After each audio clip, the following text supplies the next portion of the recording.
I'm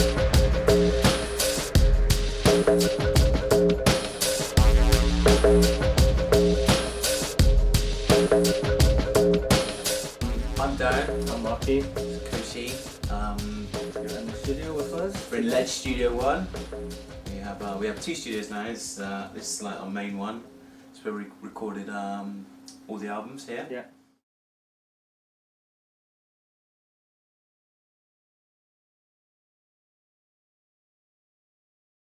So what we do is something like this normally is we would probably be starting with just like the drums.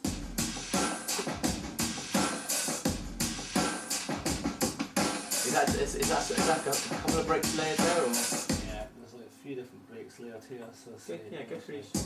It's got a nice tight drum break there, nice sounds, and that's just a piece of audio. Is that just audio, that one? Yeah, these are all on this one here. A little higher layered break, percussion on top. Another little funky drummer rolling along. So we've got like 3 or 4 drummers rolling here. Yeah, right. And then this last one here, just a big beefy kick to really Nice. give it the weight at the front of the loop, like, you know. And then halfway through this section we got the little choppy little breaks in. Little live breakbeat drummer. Most of all these drums are coming at the ASS24 at the moment. There's samples and loops that we've made, or got from different places, tightened them up and layered them together. So I mean, getting these 4 breaks to work together, it took a bit of time. Found the right breaks, getting them working, getting in their own area. But when you just put them together, it just creates this big, lively, rolling drum sound. You know what I mean? Mostly they've got quite simple things, just like maybe like a bit of low cut on something like this, where we've got the big bass drum coming off the other kick, so we don't want a lot of bass coming in from each different break. We want to just cutting things as well as boosting things. I mean, this break here, which is like a top down top layer. So we've listened to this, and it's like this really works with it. But if you take we just rolled a bit of the lower mid off, so it's not interfering with the other breaks. It's just layered nice on top, and then it just sounds like one drummer going for it. A lot of what we do as well is, once we've got all our individual breaks and stuff, especially with drums, we'll probably send them to a bus, and we haven't really used this, but it works, doesn't it? Group them together on a bus, maybe we've got some we've got a Fairchild on all these breaks, so when all the breaks are going together, it just kind of pulls them together, doesn't it? It's kind of almost kind of molds them together, and gives you like a nice round sound, right? Yeah.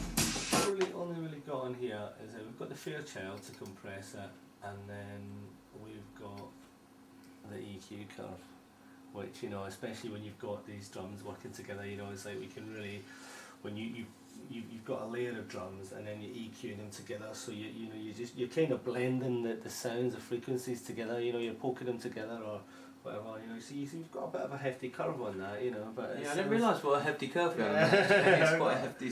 That's actually quite drastic. But it really works, Yeah, I mean a lot of with EQ, especially the way that me and Marky use it, is you don't really have to use that much, a lot of it is cutting things as well, right? Yeah. And a lot of people just get on EQ and they're like start ramping it up. They start boosting things, a lot of placing things is all about cutting things as well, Yeah, so. I mean, I think what we were saying before, like with the low cuts and the high cuts, I think just to get a break, a sound that works well, and just kind of almost remove the frequencies that are not, you don't really want to use, or that are kind of clashing with other sounds, and just kind of home in, instead of trying to boost that frequency that you want to hear, sort of take away the other frequencies that you don't want to hear, and kind of just bring the level up almost, without having to try and, because the EQ does really shape it, but you can hear on that, the EQ is doing its job, like,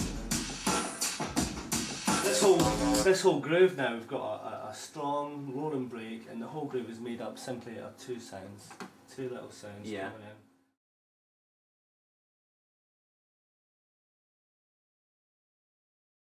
So, recording vocals, we've got the booth out in the other room. We've got these.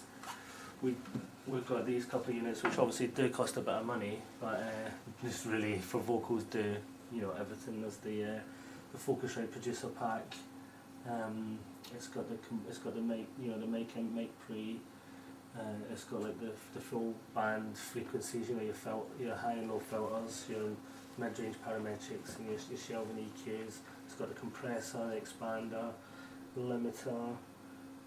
It's also got a de-esser on the end of the chain as well. So it's basically it's a mono unit, but it's just basically you plug a vocal into that.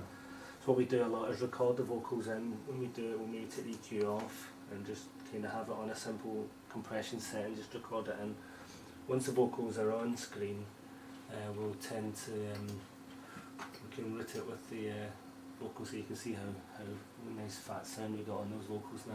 But that's been recorded back through the You see where the compressor note is like kicked in and it's kept at a nice level, but level. still retains some of the dynamics there. It drops down. It's just kind of cutting off some of the peaks. You know? Really flattened out. I mean, if we may be able to see some of the original vocal take here underneath, which was heavily chopped to create the final take that we used. But you can see the level and the dynamics are a lot more. Obviously it's a lower level. The dynamics are a lot more up and down. When it's been to the unit compressed and EQ'd and stuff, we've got a much flatter, more consistent sound. So it really pokes it, which you really need with vocals, especially with the drums and the bass, everything. You've got a full production sound. You really need to do that. I think on top of that we've probably got a limiter as well. I mean, I think I mentioned something before. You can't just plug a microphone into a computer. You have to have some kind of. I mean, the preamps on this Avalon here and these. We have to use these to get a good sound, quality sound from the vocal.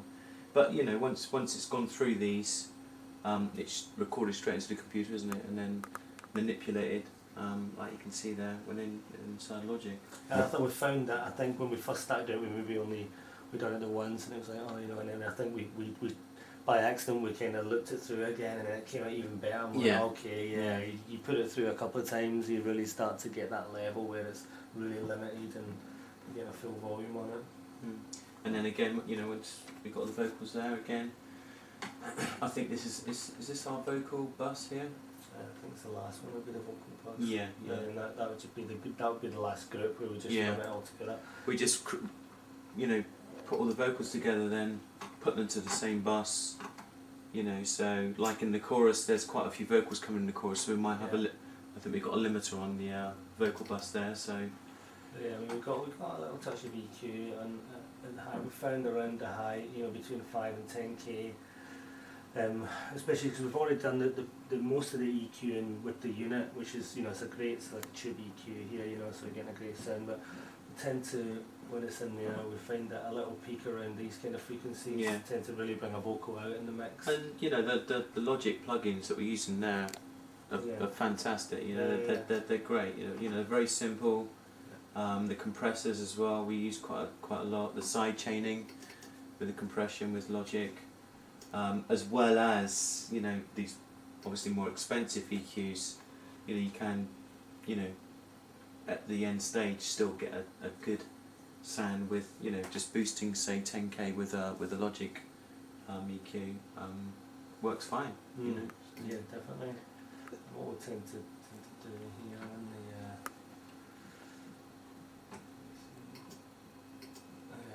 so here we've got the lead vocal here. I'll just zoom in on this area. We've got the lead vocal here, which we've bounced in a couple of times because into like the lead chorus, and then when you get down to the chorus part, we've got another vocal layering coming in, which is a little bit quieter. Obviously, we try and get a big sound with the vocals, but try and keep it as that one lead vocal. So when you listen to that vocal, it sounds like Sean, it sounds like one person singing lead, and these vocals, would again want a bit of a EQ. Again, just slightly boosting the higher frequencies just to make it cut. But by limiting that level and amplifier again, so amplifying it and trying to limit it to get a full level, rather than trying to like boost certain, you know, mid frequencies or whatever. Just kind of bring the whole frequencies up, but run up, you know, lower, take off some of the lower end and things like that, so you get a nice clear sound. If I can just go back here and just play you a little bit of what we put the vocal through. I mean, I think it's quite a well-known kind of production technique. We've never found, you know, normally we'll just cut all the bottom end and some of the top. It gives it like that kind of telephone sound. But we found this, which I don't know where the hell this come from. There you go. It's got like a squelch. And it's got the beep as well. With that as well, you can put beats through that, and you can get some, you know, you can put anything through that. And it was just one of them really obscure plugins that we come across. I mean, we've got a bit of DSR.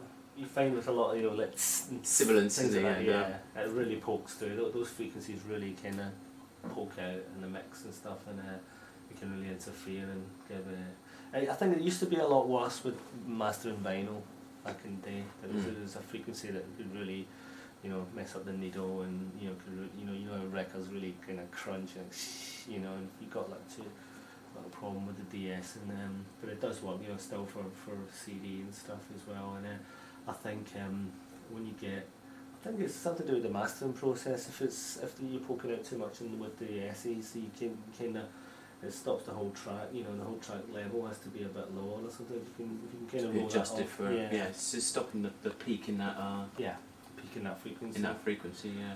So then the whole That's and that's a DSR, and you can just, you know, similar to our you know, set the threshold, and then it will show you how much the attenuating just there. I think what we did in this tune, because every tune, I must admit, we do tend to do different things. There's not, you know, there's certain techniques with your lead vocal. When it comes to backing vocals and stuff, I think it's a lot to do with a certain, you know, the track, the production, the vibe of the tune. You know, I think what we did with this is we sent a vocal bus. We sent it to a couple of bus units here, and what we did, we panned them left and right, and we've got a slap delay on one side with a bit of verb, and this is a really nice slap. This is a Digi Design slap. Well, this is the 6.9, the G1. I think the 7 version looks a bit, we've got a nicer front end on it now, and a reverb one. And what we did with that is that, so we've got this coming out one side, and on the other side we just got just a tight gate to cut out some noise, and again just a bit of a verb. I thought you were the one. Look at the damage. Look at the damage we have. To create a bit of space in the mix there, we've done like, you know, put like a slap voice there, and then a bit of verb on this side, and that's created a much bigger kind of vocal sound in the chorus. When it comes in, it really sits above, you know. So in the verse maybe it would be a lot less kind of, you know, delays and stuff, and quite a tight, close vocal rolling, you know, over more of a stripped back. But when the chorus comes in, you know, to really lift it, we've put those on there. I find that works quite a lot. Yeah. Well. You drifted further from my mind. We were so easily untied. It's unbelievable. Don't be unkind, you'll come undone. You're still a child at 21. So go ahead and find someone who really needs you.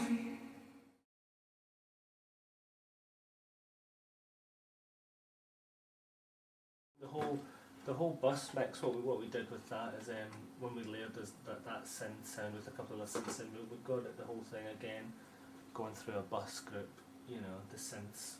How we tend to group them is quite simply drums, bass, synths, and vocals. Yeah. You know, and that really works. And we have got it going through an analog channel, bit of a limiter. Again, this is one of our favourite plugins. The old Waves limiter. limiter. You know, it's not. I wouldn't say it's a musical limiter. It just does exactly that. It just limits, and you know, it doesn't. A lot of some of the limiters that we use, some of the old ones, they kind of produce like a little sound with them. Some of them, don't they? You know, Because the waves doesn't really do really, that. really but flattens it. yeah, Really it's flattens just a it. nice kind of clear limiter, very simple to use, and So yeah, to get that sound, we've taken quite a straight, almost like quite a light sound really. We've added a bit of Sanzam to give it a bit of crunch. We then put it through an analog channel emulator plug-in, which really gives it again kind of more of like a tube kind of analog yeah. valve Well, kind you of can sound. see, yeah, we've got the we've got the drive We've right got up the in that as drive well. right up, yeah. So drive it, get a bit of and it comes out like that.